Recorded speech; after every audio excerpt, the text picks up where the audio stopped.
Hi, everyone. This is Elsie Kerns, your Chaos to Clarity coach. And tonight I am with astrologer Pam Younghans, and we are going to talk about a number of things that are happening this week and actually throughout August. But I had so many people emailing me, calling me, saying, what is going on in the universe?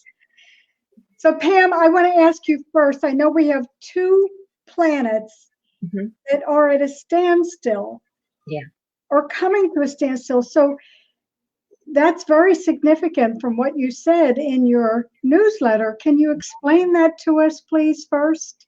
Yes. So in astrology, it's all based on how things appear from Earth. So if we're looking up at the stars, for certain times of the year, some of the planets can look like they're going backwards, and that's called retrograde motion. They're not really moving backwards. It's like that optical illusion that happens when you pass a car on the freeway, and while you're passing it, it looks like it's going backwards. It's not. It's just we're in different orbits, and so there can be times when we pass a certain point in our orbit, and for a while another planet will look like it's going backwards. So that's retrograde motion. But to go retrograde, again, from Earth's perspective, a planet doesn't just go zoom, stop, zoom. It has to gradually slow down, come to a standstill, and then kind of gradually speed up again. So the analogy I like to use is a train coming into a train station. And in astrology, it is called that a planet's coming to its station. So that kind of helps us get that visual. So imagine that you're standing on a train platform, old-fashioned platform, and a train's coming in from the distance. As it gets closer and closer and closer, the platform starts vibrating more and more. So we feel it more and more. As it gets closer and closer, it becomes very loud. The vibration is very strong. So this is how we feel a planet as it's starting to slow down, to come in and come to a standstill and prepare to go the opposite direction. So just from that analogy, you can see, wow, when a planet is stopping to change direction, that vibration is just going really strong. So we feel a planet's energy a lot more strongly when it's stationing like that.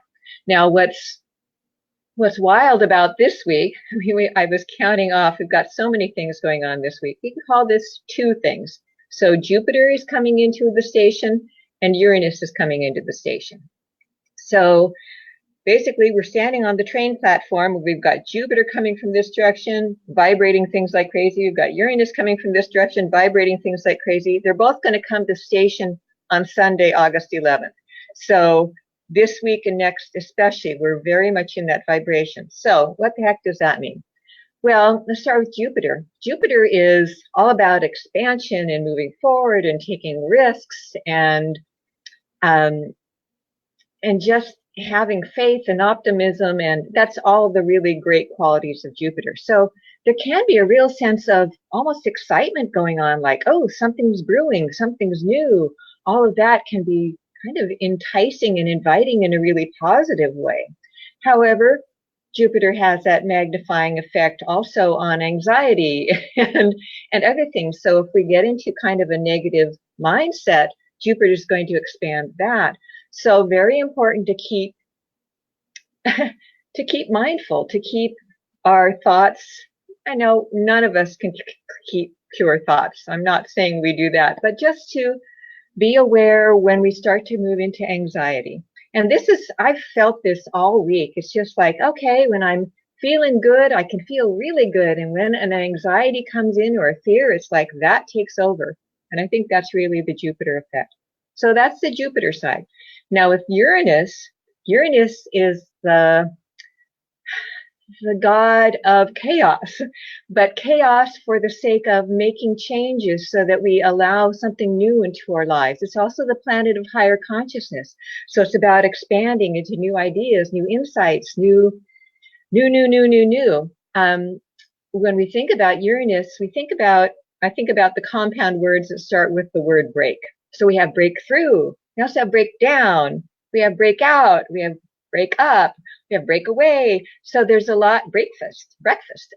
Yay. For those of us who like food. So we've got so much energy moving, and both of these energies are big anyway. And then this week they're coming in and really amping things up. So that's just one piece of the puzzle. So was that pretty clear? Did that make some sense? Yes, that explains it much better. And actually, people have said that they feel this sense of building. Something is building. They've had that anticipation. And so what you described is perfect. And of course, along with that, I was fascinated. I kept reading over this information on the Great Attractor and the way you described it, because even for the astronomers, it's a mystery. Exactly. And that's the cool thing about it. Now, in astrology, we're basically taking things that appear in our physical universe and we're understanding them symbolically. We're understanding the meaning behind them.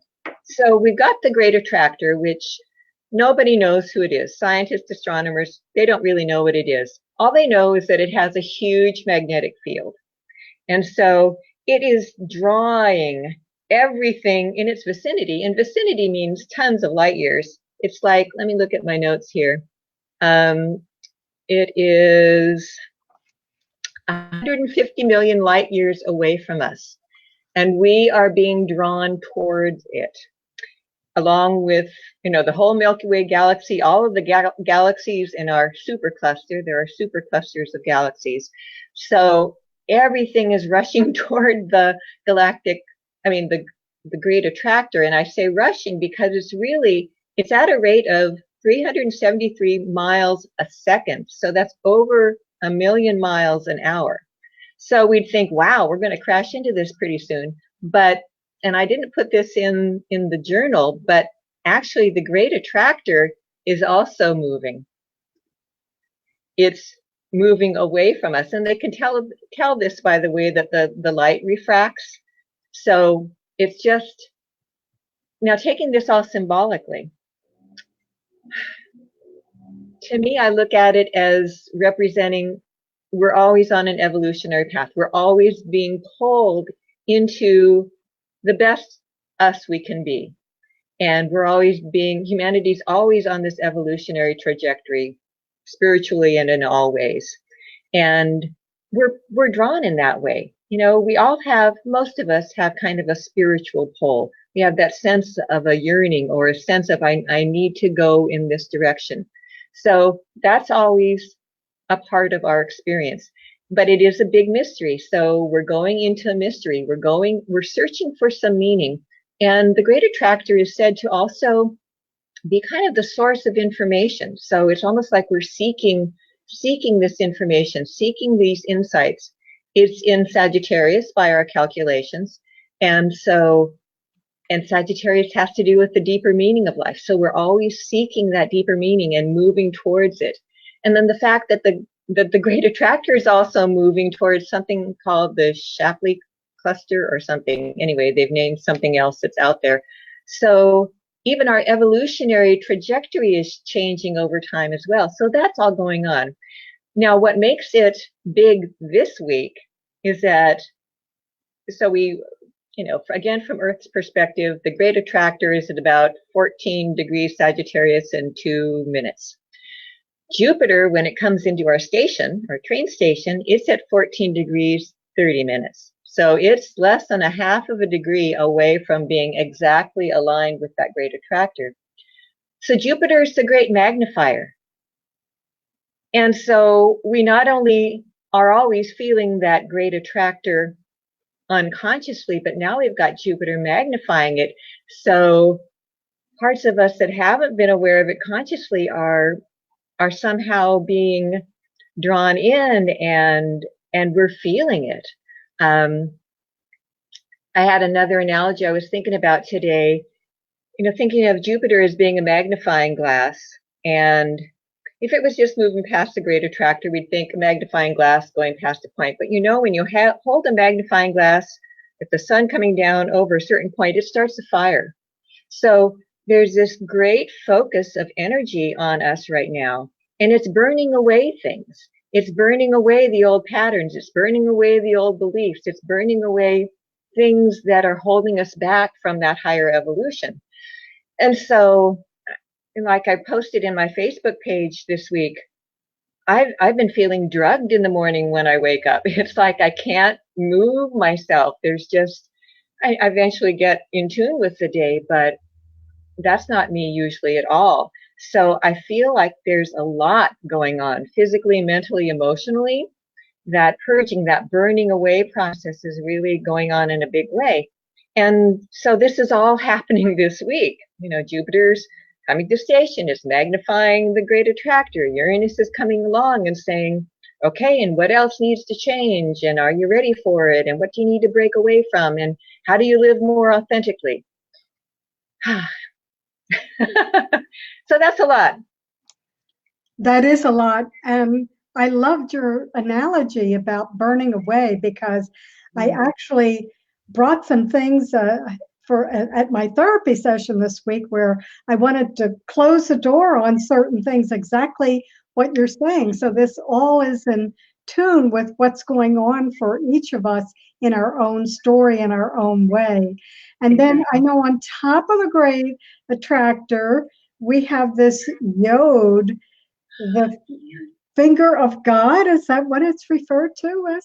Yeah, it's a configuration that appears when you run an astrology chart. If you have two planets that are 60 degrees away from each other, and then they are both in aspect to a third planet, shadow in my face, third planet 150 degrees away, it's called a Yod. And it's called the finger of God because whatever those two planets are pointing at just gains a lot of impact. And a Yod is said to be requiring certainly an adjustment, but a strong focus on what is the energy of those focal planets. It's called the apex of the Yod. What are those planets? What do they represent? And what do we need to shift there?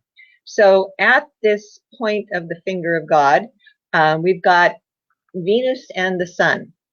So Venus represents our human heart's capacity for love and caring. And then the Sun, anytime the Sun aligns with anything, it adds light to it, it highlights something, it focuses our attention on something. So right away, we've got this strong focus on relationships in general, but how we express love, how we express caring in the world, how we relate to people, how we connect with other people. So it's very other-oriented, not in a way of giving up ourselves, but as a way of understanding our interconnectedness as people. And then one of the planets down in the points of the Yod is Neptune, which is about the soul's capacity for compassion and selflessness. And then we have Saturn on the other part of it, and Saturn's kind of our personal trainer who keeps us on track. So this Yod is really about looking at how we express human heart love, how we express love in our everyday lives, being inspired by selflessness and compassion, and then Saturn on this shoulder saying, and this is what it means, and this is how you're going to implement it. It's that personal trainer who says, yeah, it's great to talk about working out 3 times a week, but are you actually going to do it? So it's about putting love into action in a way. And that can mean a whole bunch of things for a whole bunch of different people, but that's going on this week as well. What a week. Well, I do have a question from Valerie Baker Eastley, and she said this sounds more geared to individual evolution rather than outward events in society. Yes, she's asking. I think she's talking about the Great Attractor and what you said about that. I think we can't separate those two out. Okay. Because, and I don't think it's saying, okay, everybody go out and protest or something like that. It's asking for each of us to understand, for each of us personally, we're not talking about that Venus again, what our heart calls us to do. whether it's to meditate or to work in a soup kitchen. There's this whole range of how we want to express love in the world. But the key point being focusing on the love rather than focusing on the fear or focusing on the hate. I love what Matt Kahn has said recently. He talks about when we talk about how much we hate the haters, we're actually selling their goods. We've bought the hate that they're selling and we're dispersing it. And it's really hard not to get in a huff over, I do it too. I don't mean that in a negative way, but it's really hard not to feel very strong emotions when we see something going on in the world that we don't like. But what are we going to do about it? Just hating that or talking to somebody else about how much we hate it, that's continuing the hate, and that's not the Venus part at all. The Venus is the love. How do I express love? So I think in that way, it is very personal. So yeah, Valerie, you're right. It's very personal, but it isn't separate from the collective either, because yes, there's self-love, but self-love and other love is really all wound together here. Does that make sense? Yes, it does. It makes a lot of sense. And actually, our own personal self-love and evolution is what contributes to society's evolution, as we know, as well. Oh, exactly. And that, to me, I'm not an activist in a go out and demonstrate kind of way, but I'm a vegan, and I do things that I feel like make an impact on the world. And I think that's the choices that we're making every day. And every day I make a choice not to compound the hate, where I make the choice to be kind. That's making a difference, I believe.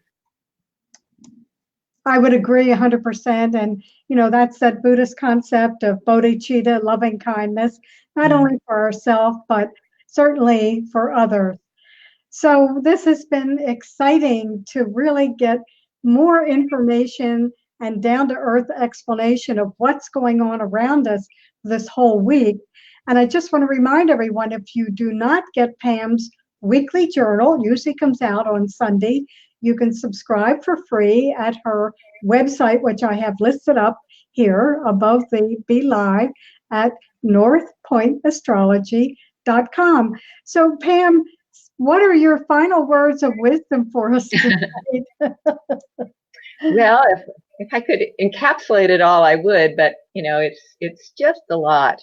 And we didn't even talk about, this whole Lionsgate thing, which is really based on the fact that Sirius is called our spiritual sun. So we have our physical sun that keeps our physical world alive, and we have Sirius representing the spiritual sun, keeping our spiritual world alive. And Sirius re-emerges from being hidden behind the sun every August. Let's see, depending on where we are in the world, it actually went behind the sun on May 22nd in Pacific time zone. And depending on what latitude we're at, it will emerge. It emerges today in San Francisco for Willimantic, Connecticut. It emerges on August 14th. So as you go further north, it's delayed a little bit. But this also represents this push, this initiation into a new spiritual process, a new door opening. And so I wanted to bring that forward because I feel like that's the whole context here. We've got the Jupiter, amplifying the effect of the Great Attractor, pulling us forward. We've got Uranus saying it's time to make a change and tap into higher consciousness and all that your higher self is telling you, the higher mind. And then we've got this Yod, which is saying, and don't forget the heart. Bring the heart into everything that you do, because that is essential. And all of this is part of a spiritual reemergence. And you think about everything we have to go through to get there. It's not just like, oh, these happy little energies are coming in, and which they are, but we have to process everything, which I think is why, and I've talked to other people too, as I said, I feel like I'm drugged in the morning. I can hardly move myself out of bed when I first wake up. We're processing a lot. We're purging a lot. We're burning away a lot. And it's all being focused in probably we'll call it the month of August, but especially this week and next because of Jupiter and Uranus. So that's my overview. Thank you, Pam. That really gives us the entire picture. And I want to thank all the others joining us, Denise and Suzanne and Shelley, some of your fans. And I just want to let everyone know that we're going to continue to be in this space that's both pushing us forward. And I like the way you said, opening the door to deeper spirituality and all of our own evolutionary process, both individually and collectively. So thanks so much again, Pam, for detailing and explaining exactly how this is affecting all of us individually and collectively right here on planet Earth. Thank you, Elsie. Good to see you. Yeah. Okay, this is Elsie Kerns, your Chaos to Clarity coach, and I invite you to go to my website, wellnesswithelsie.com, and sign up for my newsletter and get a free video. And also think about joining my Facebook group, Women Healing Women and the World. We're doing a lot of healing with a 1-year-old little girl in Children's Hospital in Philadelphia, and it's been very beneficial so far. So come join us. Okay, Pam, have a good night. I know it's still only about 4:30 over there, and it's wrapping up to 7:30, close to 7:30 here. So thanks everyone for joining us. Pam, thanks so much for giving us more clarification. Thank you, Elsie. Take care. Yeah, good night, everyone.